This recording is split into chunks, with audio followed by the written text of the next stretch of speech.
Imagine if one of the jurors who voted to convict O.J. Simpson of that strong-arm robbery in Las Vegas later on said, well, I just voted to convict him because of Nicole and Ron. What do you think would happen? Now, we've partnered with Michelle Bachmann on this election integrity conference she's hosted at Regent University. And it's free for our listeners. It's up on salemnow.com. Dr. Ben Carson, Mark Stein, Eric Metaxas, Michelle Bachmann, Dr. Peter Navarro, all talking about the 2020 presidential election results. So to watch it for free, go up to salemnow.com, salemnow.com.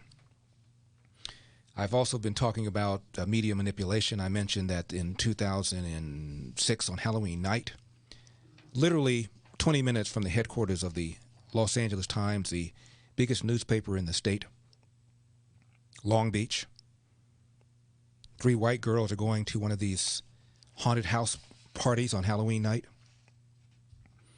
Without any provocation, black mob of between 30 and 40 teens and adults brutally kicked and beat them, slammed them to the ground, ripped the earrings from their earlobes, beat them with a skateboard.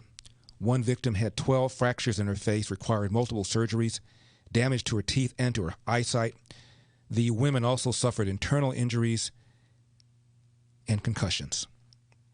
Had it not been for a Good Samaritan, a black man who was driving by and bravely got out of his car and waded into the crowd to help the girls, they might very well have been killed. Now, I mention the story because wouldn't you think this would be a big deal if these were, say, 3 black girls who were beaten by a mob of 30 to 40 people? Of course it would be. But these were 3 white girls beaten by a mob of 30 to 40 blacks. The L.A. Times, again, whose headquarters is literally 20 minutes away from this took place, did not write one word. Not one article, not one column, not one paragraph, not one word for a whole week. The Long Beach Press-Telegram, the local newspaper, of course, wrote about it. L.A. Times didn't write a word. Eyewitnesses, by the way, reported that many in the mob were yelling things like, "We hate white people," "F whites," and so forth. Yet when the authorities first charged 10 with felony assault, they didn't even file hate crime charges. When hate crime charges were filed against 8, 3 weeks later, the local NAACP branch said, and I quote, "We do not have sufficient information to determine whether this is a true hate crime, and we just have to monitor this," end of quote.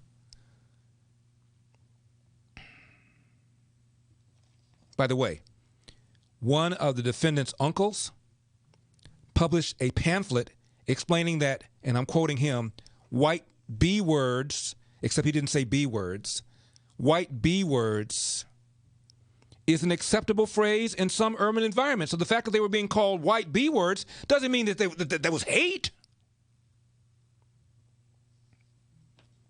Again, LA Times does not write a word about this for a whole week. NPR, that you and I pay for, they got around to talking about it a month later.